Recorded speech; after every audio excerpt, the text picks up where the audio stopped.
Kamu mungkin sudah mendengar bahwa gelembung AI sedang pecah, bahwa semua itu hanya sensasi, sebuah gimmick, dan uangnya mulai mengering. Itu bukan yang sedang terjadi. Yang sebenarnya terjadi jauh lebih serius, dan hampir tidak ada yang membicarakannya. Revolusi AI tidak menabrak tembok finansial, ia menabrak tembok fisik. Saat ini, sekitar 50% proyek pusat data Amerika di pusat-pusat utama mengalami penundaan atau diam-diam dibatalkan. Bukan karena perusahaan kehabisan uang, tapi karena mereka kehabisan listrik. Sekarang, perusahaan teknologi besar tidak hanya membuat perangkat lunak lagi. Mereka telah menjadi beberapa investor paling agresif di satu industri yang mungkin tidak Anda duga, yaitu tenaga nuklir. Ini adalah kebohongan bahwa AI itu tanpa batas. Bab 1. Gugus hantu. Saat ini kita sedang berada di tengah perlombaan senjata kecerdasan buatan global dan biayanya menjadi sangat mahal. Pada tahun 2025, Wall Street Journal melaporkan bahwa hanya di Amerika Serikat, 4 besar Amazon, Google, Meta, dan Microsoft secara kolektif menghabiskan hampir 400 miliar dolar setiap tahunnya. Dengan sebagian besar uang itu digunakan untuk infrastruktur guna menjalankan pusat data AI raksasa. Perusahaan-perusahaan ini menanggung utang yang besar. Namun seperti yang dicatat oleh jurnal tersebut, pendapatan saat ini dari AI masih relatif kecil. Meskipun begitu, laporan tentang pengeluaran yang belum pernah terjadi sebelumnya terus bermunculan. Ada alasannya, dan inilah mengapa OpenAI, Oracle, dan SoftBank mengumumkan bahwa mereka akan menghabiskan hampir $500 billion untuk inisiatif Stargate. Mereka akan membangun 5 pusat data baru di Texas, New Mexico, Ohio, dan Midwest. CEO Sam Altman berjanji bahwa investasi tersebut akan menghasilkan terobosan teknologi di masa depan, sambil menambahkan bahwa mereka sudah membuat, kutip, kemajuan bersejarah. Perusahaan teknologi besar dan setiap perusahaan global lainnya yang berfokus pada AI diperkirakan akan menghabiskan $7 triliun untuk membangun atau memperbarui pusat data dalam 5 tahun ke depan. Itu rencananya. Namun kenyataannya sangat berbeda. Pusat data tidak mudah untuk dijalankan. Dari hampir 11.000 pusat data aktif di dunia pada tahun 2026, Amerika Serikat memiliki bagian terbesar dengan sekitar 4.000. Jauh di depan Inggris dengan 511, Jerman 507, Tiongkok 368, dan Prancis 344. Namun, hanya untuk menjalankan pusat data yang sudah kita miliki saja, sudah sangat membutuhkan energi yang luar biasa besar. Pendinginannya bisa membutuhkan air dalam jumlah sangat besar, dengan pusat data hyperscale terbesar menggunakan jutaan galon air setiap harinya. Tetap saja, panas harus dikelola, dan masalah utamanya adalah bagaimana memberi daya pada pusat data tersebut. Laporan pada tahun 2026 menyatakan bahwa 50% pusat data yang sedang dibangun di Amerika Serikat saat ini dibatalkan atau ditunda, dengan para ahli mengatakan angka itu akan terus meningkat. Di pusat-pusat utama seperti Virginia Utara, wilayah yang dikenal sebagai Data Center Alley, proyek-proyek sudah mulai melambat karena jaringan listrik mulai kewalahan oleh permintaan. Sentimen publik pun telah berubah. Jajak pendapat menunjukkan bahwa hanya 35% pemilih di Virginia yang mendukung proyek-proyek yang haus listrik ini, dibandingkan dengan 69% pada tahun 2023. Penundaan ini bukan hanya soal kurangnya uang atau ambisi. Silicon Valley punya banyak uang dan ambisi. Semua ini berkaitan dengan rantai pasokan, batasan rekayasa, dan perlawanan politik publik. Tapi yang paling utama adalah listrik. Masa depan yang dibicarakan oleh Sam Altman saat ini sedang menunggu dalam antrean untuk mendapatkan listrik.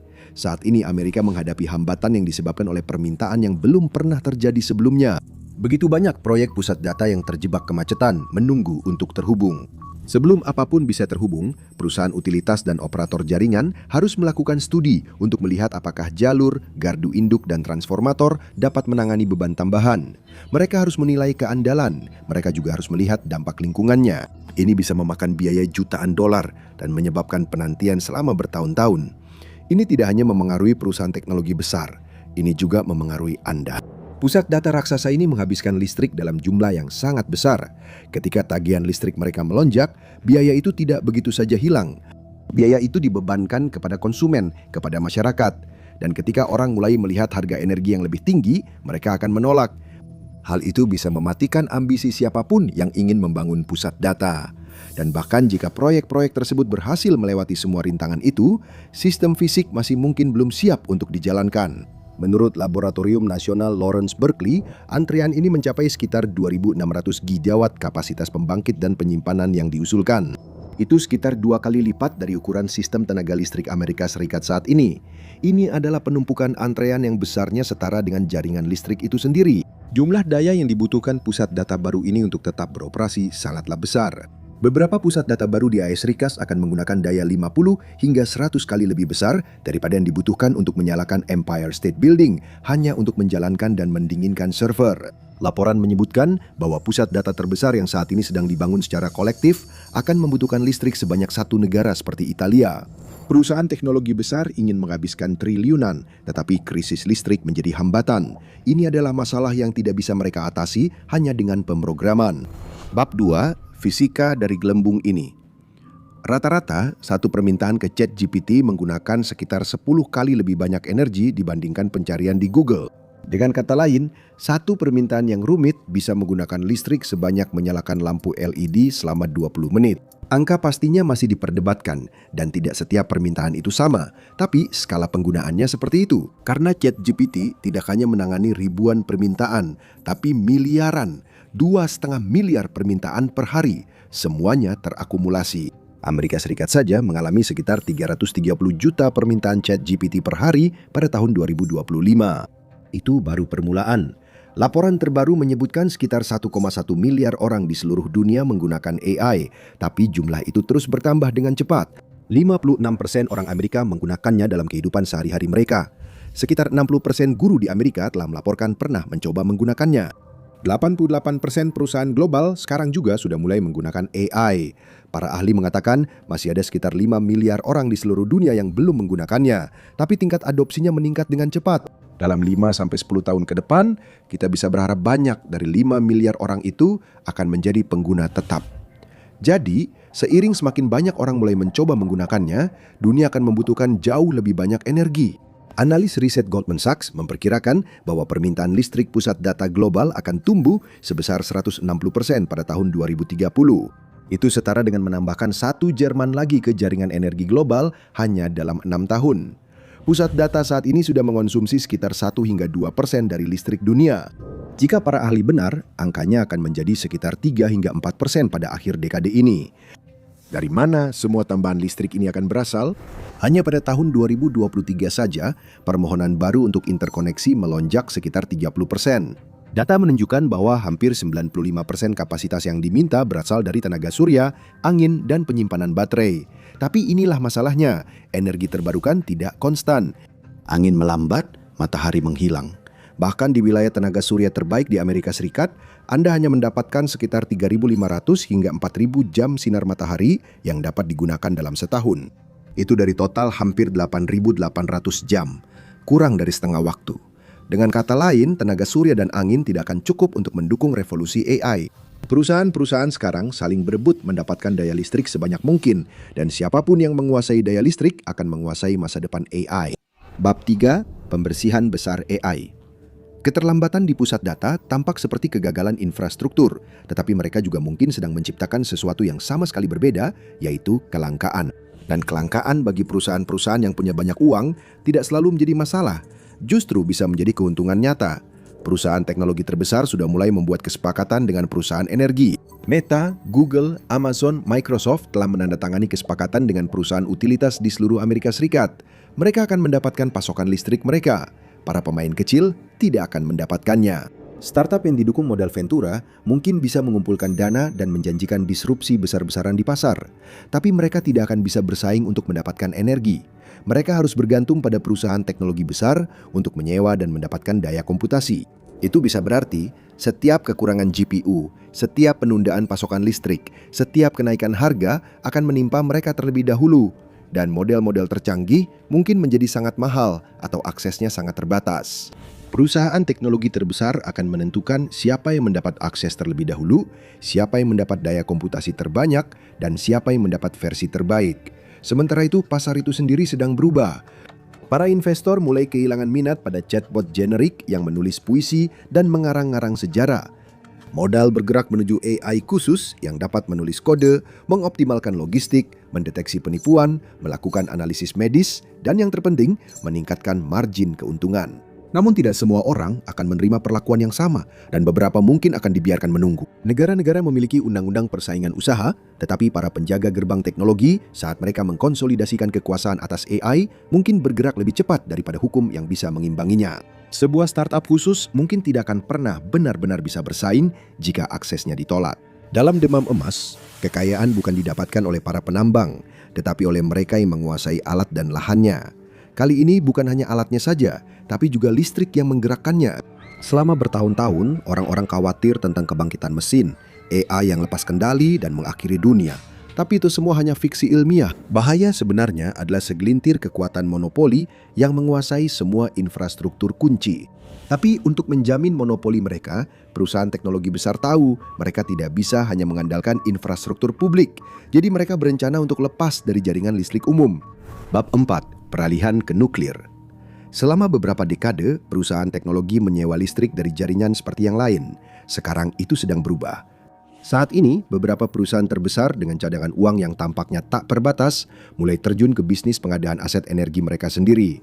Mereka bukan lagi sekadar perusahaan perangkat lunak. Pada tahun 2024, Microsoft membuat kesepakatan untuk mengaktifkan kembali pembangkit listrik tenaga nuklir Three Mile Island, sebuah lokasi yang selamanya dikaitkan dengan insiden melelehnya reaktor pada tahun 1979. Satu reaktor ditutup secara permanen. Reaktor lainnya beroperasi hingga tahun 2019 ketika akhirnya ditutup karena kerugian operasional. Sekarang beberapa dekade kemudian, pembangkit ini dihidupkan kembali, bukan karena alasan sejarah, tetapi karena permintaan. Di bawah perjanjian listrik selama 20 tahun, Microsoft mendapatkan pasokan listrik sebesar 835 megawatt untuk jaringan listrik Pennsylvania. Kesepakatan ini bukan untuk menyalakan komputer pribadi atau peralatan rumah tangga warga Pennsylvania, tetapi untuk merealisasikan pusat-pusat data yang direncanakan Microsoft. Jumlah listrik ini cukup untuk menyalakan sekitar 800.000 rumah di Amerika dan semuanya hanya untuk AI milik Microsoft. Tapi apakah itu akan benar-benar terjadi?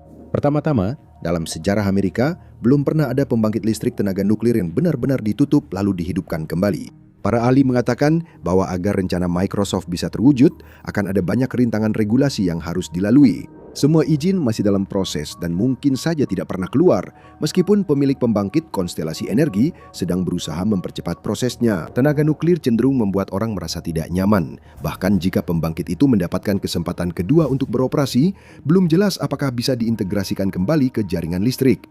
Meta milik Mark Zuckerberg juga mengalami masalah saat mencoba membangun pusat data di sebelah fasilitas nuklir yang sudah ada, menurut laporan. Media tidak menyebutkan nama fasilitas tersebut, tetapi melaporkan bahwa rencana Zuckerberg untuk mengoperasikan pusat AI bertenaga nuklir gagal karena adanya lebah, spesies langka yang menghuni area tempat Meta ingin membangun. Ini menunjukkan bagaimana perusahaan teknologi besar berpikir di luar kebiasaan. Amazon juga sudah mencoba. Pada tahun 2024, perusahaan menandatangani kesepakatan senilai $650 juta dengan Talon Energy di Pennsylvania, di mana mereka berencana membuka sejumlah pusat data di dekat pembangkit listrik tenaga nuklir Susquehanna. Kesepakatan ini, yang dijadwalkan berakhir pada tahun 2042, bisa saja menyediakan hampir 2 kali lipat daya yang dibutuhkan untuk kota Pittsburgh. Itu pun jika proyek ini benar-benar terrealisasi.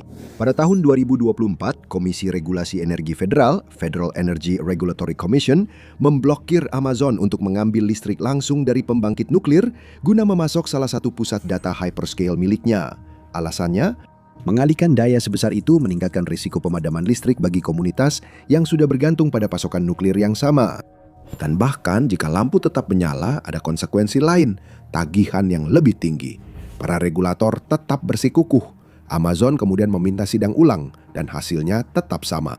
Google juga sedang mempertimbangkan energi nuklir untuk mendukung ambisi AI mereka di masa depan. Ini adalah salah satu dari sedikit perusahaan teknologi besar yang saat ini berinvestasi dalam energi nuklir generasi berikutnya dalam bentuk reaktor modular kecil atau SMR. Lebih kecil berarti biaya pembangunan yang lebih rendah. Itu juga berarti lebih dingin. Jadi secara ideal kemungkinan terjadinya pelelehan inti reaktor lebih kecil.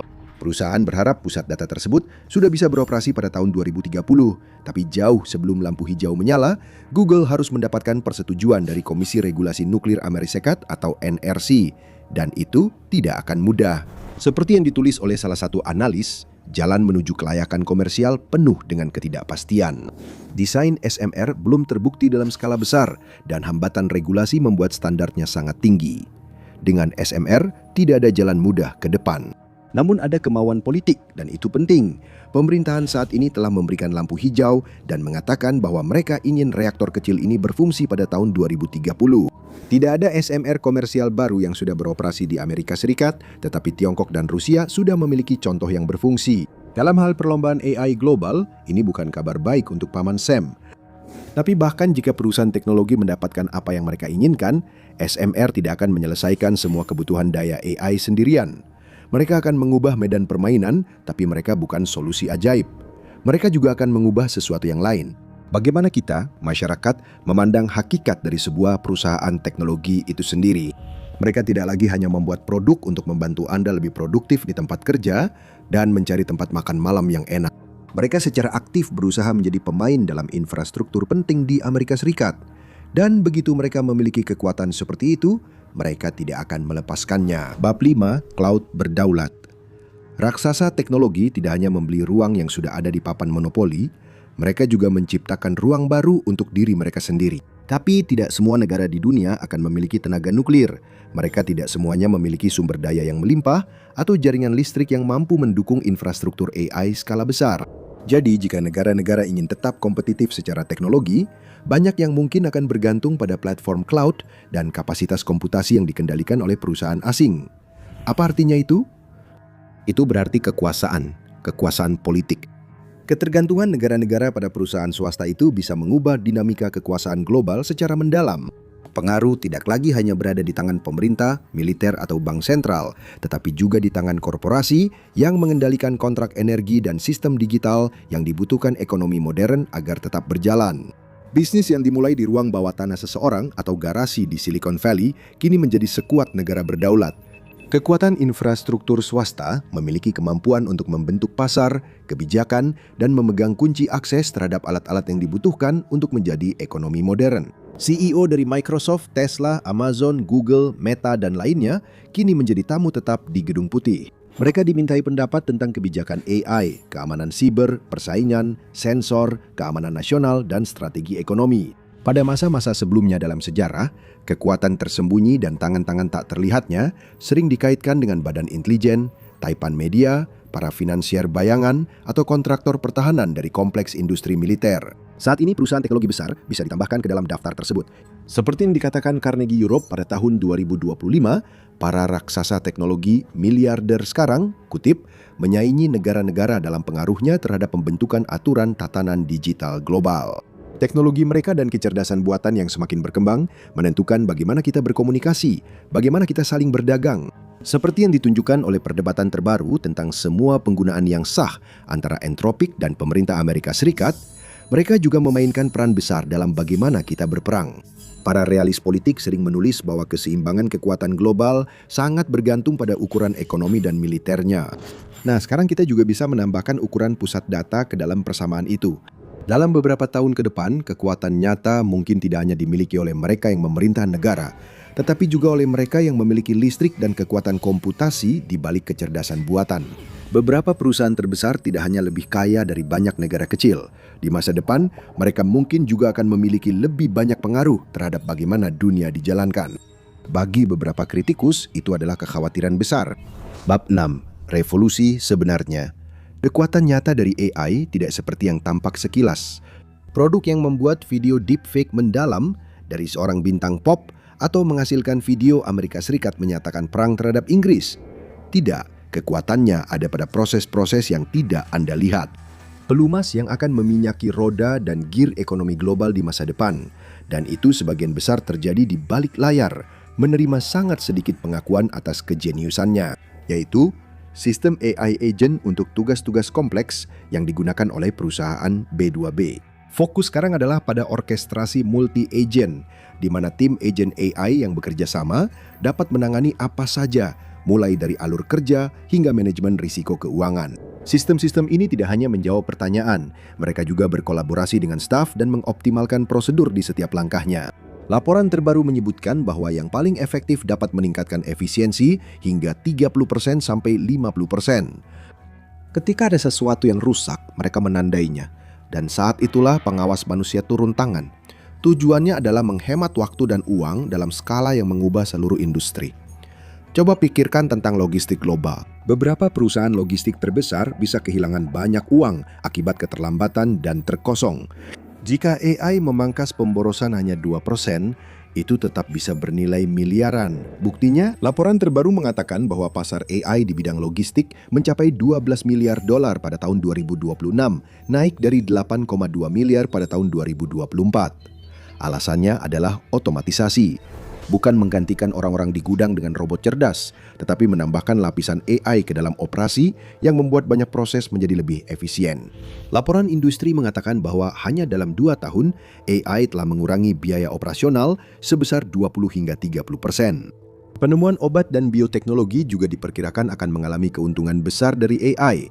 Biaya untuk membawa sebuah obat yang sukses ke pasar bisa mencapai miliaran dan memakan waktu bertahun-tahun. Namun jika AI dapat membantu para ilmuwan memahami cara kerja penyakit dengan lebih baik, merancang senyawa obat yang lebih baik, atau menjalankan uji klinis yang lebih cerdas, hal itu bisa sepenuhnya mengubah bisnis besar di bidang kesehatan dan penyakit. Potensinya sangat besar, tetapi saat ini kata kuncinya masih potensi. Banyak laporan analis yang mengatakan bahwa AI akan menghasilkan miliaran bagi perusahaan obat dalam 10 tahun ke depan, tetapi itu belum pasti. Jika prediksi itu benar, industri farmasi berpotensi meningkatkan laba operasional lebih dari 10%. Gelombang pertama AI menghibur kita. Kita sudah banyak bersenang-senang. Tapi semua hype di baliknya dan perusahaan-perusahaan yang dinilai terlalu tinggi kemungkinan besar akan segera menghilang. Yang sedang terjadi adalah sebuah pembersihan. Ketika semua gimmick sudah tersingkirkan, dana besar akan diinvestasikan pada aplikasi B2B khusus di hampir semua industri besar. Industri-industri yang akan bergantung pada segelintir perusahaan dengan pusat data terbesar. Dan itu membawa kita pada evolusi menakutkan dari industri teknologi. Bab 7. Kerajaan pribadi. Perusahaan teknologi terbesar sekarang bukan lagi sekadar penjual perangkat lunak. Mereka menjalankan jaringan cloud global yang membuat roda ekonomi dunia terus berputar. Mereka memelihara divisi pertahanan siber pribadi, pasukan masa depan. Mereka mengeluarkan kredit cloud yang berfungsi seperti insentif ekonomi di dalam ekosistem mereka sendiri. Itu semacam mata uang di kerajaan digital mereka yang seringkali dibutuhkan bisnis untuk beroperasi. Dan seperti yang sudah banyak dari Anda lihat, mereka mulai masuk ke sektor kekuasaan itu sendiri, mengamankan kontrak nuklir, pembangkit gas, dan pasokan listrik khusus untuk pusat data. Mereka secara efektif mengakhiri monopoli negara atas infrastruktur penting. Kegilaan spekulatif itu akan habis dengan sendirinya. Pemain yang lebih lemah akan tumbang. Tapi yang tersisa nanti adalah infrastruktur yang terkonsentrasi di tangan segelintir pihak. Ledakan AI tidak akan dikenang sebagai kegilaan sesaat yang akan ditertawakan orang. Itu akan dikenang sebagai momen ketika segelintir perusahaan mengamankan kendali atas komputasi, energi, dan infrastruktur digital yang menjadi sandaran segalanya. Bukan platform, bukan produk, infrastruktur. Beberapa pusat data itu mungkin suatu hari nanti akan berdiri kosong, penuh grafiti dan rusak, menjadi monumen atas kepercayaan diri berlebihan para investor yang ditinggalkan sebelum satu server pun dinyalakan. Tapi saat itu, perusahaan teknologi besar sudah mengkonsolidasikan kekuatannya karena mereka telah mengamankan semua kesepakatan energi. Kerajaan-kerajaan swasta yang ditempatkan di bawah era teknologi berikutnya memungut sewa atas segala sesuatu yang dibangun di atas mereka. Tapi kerajaan tidak hanya berjalan dengan kekuasaan, mereka juga berjalan dengan uang tunai. Apa yang terjadi ketika uang yang dibutuhkan untuk mempertahankannya mulai habis? Temukan jawabannya di 115 miliar dolar burn rate, gelembung AI baru saja pecah, atau klik video ini sebagai gantinya.